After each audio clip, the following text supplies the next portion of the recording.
परमात्मा दान पुण्य देने वाले राजा थे। लेकिन दान पुण्य तो करते थे, लेकिन दान, जो भी दान संतों को करते थे, भोजन करवाते थे, वो सब अधर्म से कमाया हुआ धन था। अधर्म का मतलब उन जनता से, अपने प्रजावासियों से कर वसूलते थे और अधिक कर वसूलते थे, सताते थे। सताया हुआ जनता का लूटा हुआ धन दान पुण्य करते थे। उस दान का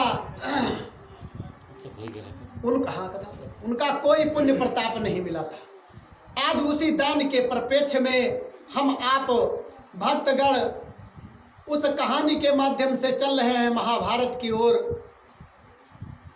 जो दानियों में दानवीर कर्ण हुए हैं, महान दानवीर कर्ण हुए हैं, जिनका नाम दानियों में, श्रेष्ठ दानियों में माना जाता है। देखिए, जीवन में हर प्रकार की आवश्यकताएं होती हैं।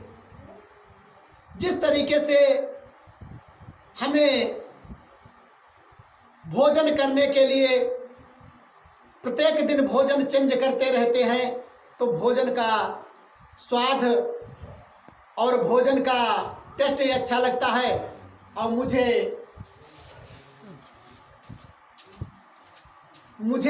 से जीवन में दान का बहुत बड़ा महत्व है। दान का इतना बड़ा महत्व है, और दान कई प्रकार से होते हैं। जैसे आप श्रम दान कर सकते हैं, धन दान कर सकते हैं, गज दान करते हैं, भूमि दान कर सकते हैं, कन्या दान करते हैं, फल दान करते हैं, वस्त्र दान करते हैं, अन्न दान करते हैं। जो भी आपके पास हो जाए, सज्जा सैया और जो भी संपन्नता हो, आप करते हैं। सभी दानों का अलग अलग महत्व भी है। दानों में सबसे ज़्यादा महत्वपूर्ण है अन्नदान। यदि आप किसी भूखे को भोजन खिलाते हैं और प्यासे को पानी पिलाते हैं, इससे बढ़कर कोई आपका दान है ही नहीं। चाहे आप 20 घंटे माला जपते रहे और यदि भूखा दरवाजे से चला गया, उसका सत्कार आप हम नहीं कर पाए, तो दान देना व्यर्थ। कहा गया है कि भूखे को भोजन कराया नहीं और प्यासे को पानी नहीं पिलाया। और उसी तरीके से कहा गया है, दान का हाथ आगे बढ़ाया नहीं तो माला डुलाने से क्या फायदा। इससे कोई तत्व नहीं निकलता है। हम आप दिन रात राम राम रटते रहेंगे, माला जपते रहे मंदिर में, कोई स्वार्थ नहीं। पराया दर्द अपनाए उसे इंसान कहते हैं, जो बाट मिल कर खाए उसे इंसान कहते हैं। इंसानों के विशेष लक्षण। तो दानवीर कर्ण की कथा आती है। दानियों में बहुत श्रेष्ठ दानी है, और वो अपने जीवन काल में स्वर्ण ही दान किए। जब भी वो, उनका एक नियम था दानवीर कर्ण का, कि प्रातः काल जब वो उठते थे, दैनिक क्रियाओं से निवृत्त होके और स्नान करके सूर्य भगवान को अर्घ देते थे। अर्घ देने के बाद में कोई भी भिक्षु याचक उनके समक्ष आता था, जो भी मांगता था उसको सहर्ष देते थे, इनकार नहीं करते थे। जो भी वो मांगे वो दे देते थे। आप हम कथा से परिचित हैं। महाभारत के युद्ध के समय जब ज्ञात हुआ कि आज दानवीर कर्ण से और अर्जुन से युद्ध होगा। और कर्ण ने संकल्प किया था कि हम युद्ध करेंगे, केवल अर्जुन से करेंगे, या फिर अर्जुन नहीं या फिर कर्ण नहीं। कर्ण अर्जुन को श्रेष्ठ धनुषधर नहीं मानता था। वो कहता था कि इस दुनिया में श्रेष्ठ धनुषधर अर्जुन ही नहीं है, और भी है। और था, चूंकि वो गुरु परशुराम जी का के शिष्य थे, जिन्होंने इस पृथ्वी को 21 बार क्षत्रिय विनाश किया है, ऐसे गुरु के शिष्य थे। और उन्होंने भी उनको शिक्षा दी थी।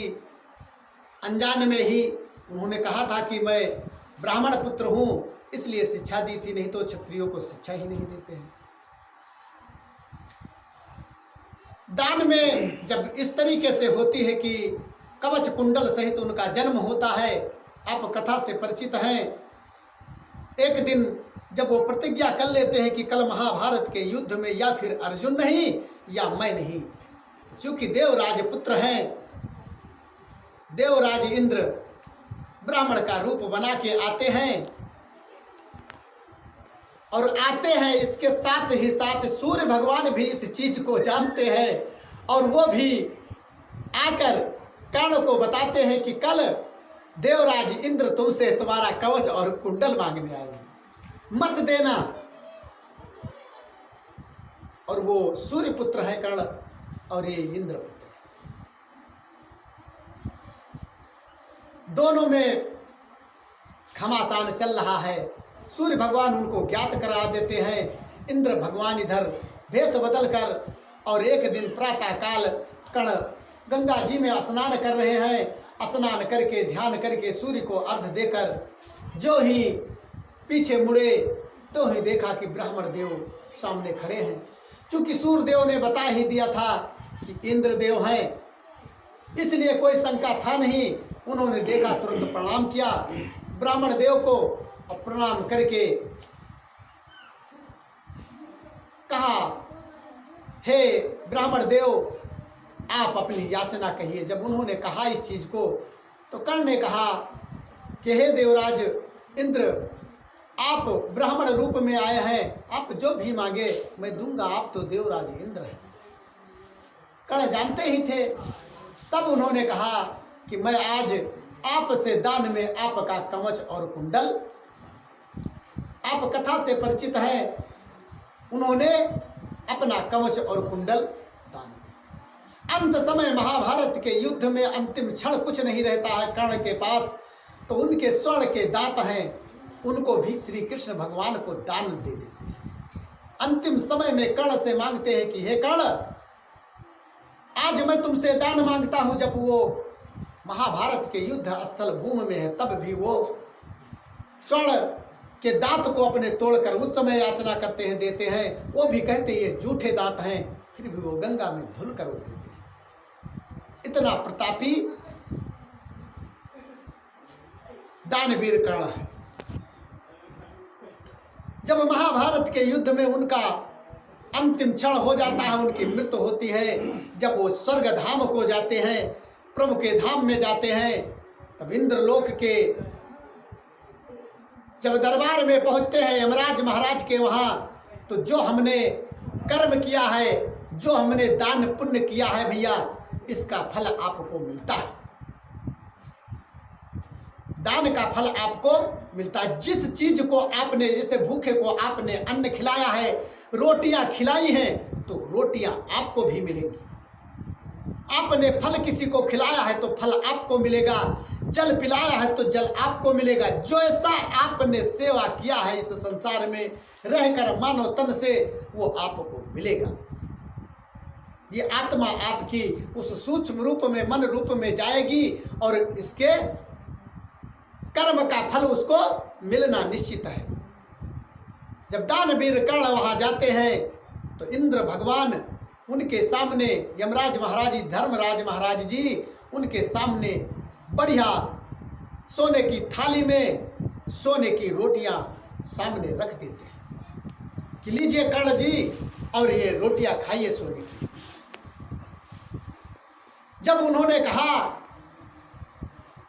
कि हेमराज महाराज, धर्मराज महाराज,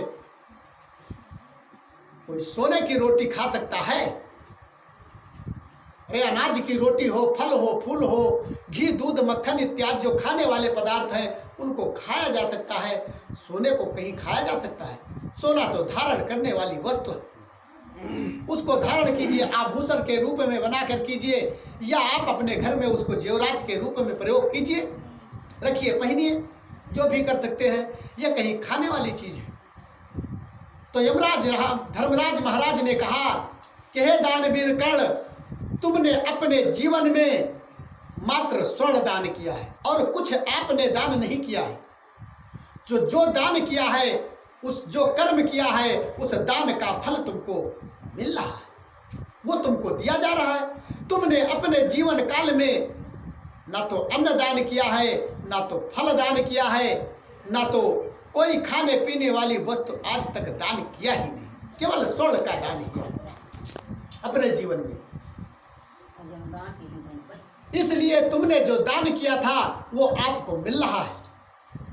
तो उन्होंने कहा, हे धर्मराज महाराज, इस सोने को खाकर मैं क्या करूं, कैसे खाऊंगा? तब उन्होंने कहा कि हे कर्ण, आप अपने बंधु बांधव जो आपके कुल में लोग हैं उनसे कहिए कि आपके नाम से इस मृत्यलोक में जहां भी है आपके बांधव, वो आपके नाम से श्राद्ध करें, तर्पण करें, भंडारा करवाएं, अन्नदान करें, ब्राह्मणों को भोजन कराएं, संतों को भोजन कराएं, आपके नाम से भंडारा चलवाएं। जो आपको पुण्य मिलेगा उससे आपको कर्म का फल भी मिलेगा। इसलिए हम आप देखते हैं सदग्रंथों में जो लिखा है उसके अनुसार जब हमारे घर में कोई अंत्येष्टि संस्कार हो जाता है तब हम दान पुण्य करते हैं, चाहे अपने पिता हो या माता हो, उनके नाम से हम श्राद्ध भी करते हैं, भंडारा भी करते हैं, दशगात भी करते हैं, 13वें संस्कार भी करते हैं। इसका पुण्य प्रताप मिलता है और जो पिता के द्वारा किया गया कर्म है उसका फल बच्चे को नहीं मिलता है। जैसे मान लीजिए हमने 10 रुपए कमाए हैं, यदि जीवन काल में हमने 10 रुपए किसी से कर्जा लिया है तो बराबर कर दिया।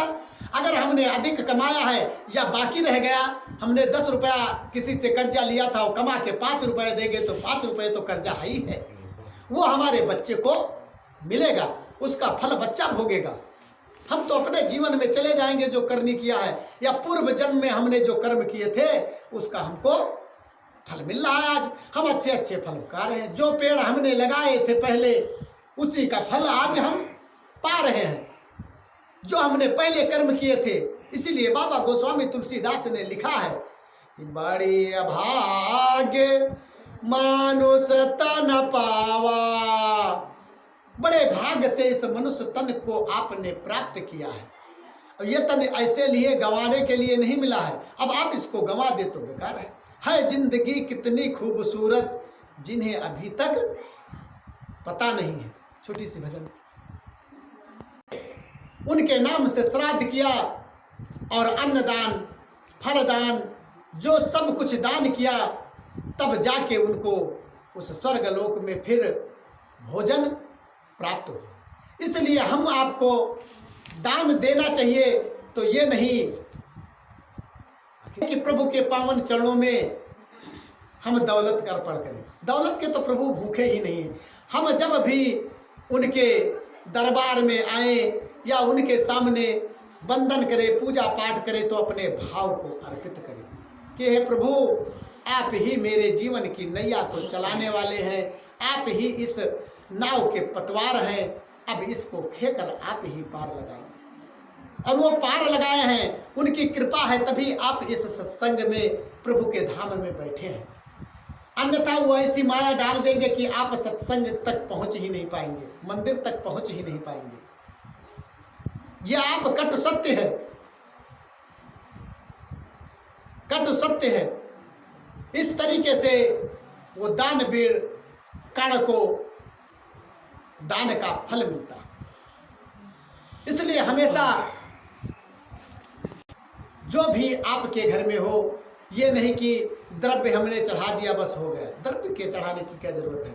आप भाव चढ़ाइए, पुष्प चढ़ाइए और भगवान का भोग लगाइए जो भी आपसे हो सके। लेकिन जो आपके घर में भोजन बने उसका आप प्रसाद का भोग लगाइए। जब आप बिना भोग का भोजन करते हैं तो वो भोजन है, खाना है आपका। और जब आप भगवान को समर्पित करके भोजन करते हैं तो वो भोजन नहीं रहता है, वो प्रसाद आप ग्रहण करते हैं। जब आप प्रसाद ग्रहण करते हैं तो आपके अंदर प्रभु का पूरा आसार आपके जीवन में आता है।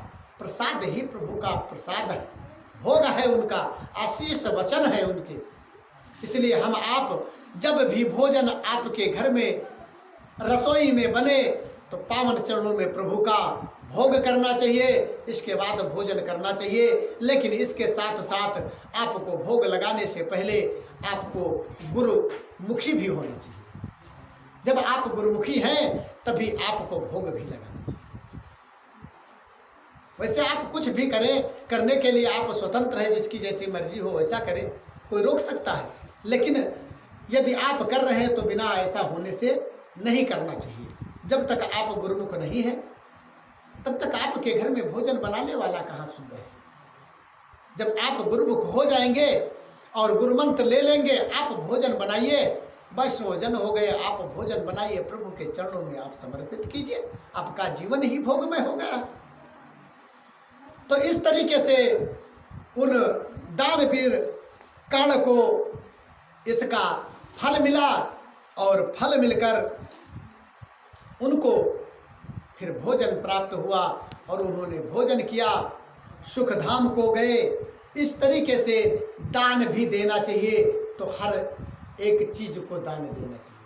हर चीज आपके पास जो उपलब्ध हो वो दान देना चाहिए, वो भोग भी लगाना चाहिए। ये नहीं कि एक ही चीज हम खा रहे हैं। अच्छा, आप सोचे अपने मन में कि मान लीजिए एक ही नित्य प्रति भोजन आप करते रहें तो काम चल पाएगा? नहीं चल पाएगा। कुछ ऐसे भी हैं जो एक ही अनाज से अनेक पकवान बनाए जा सकते हैं।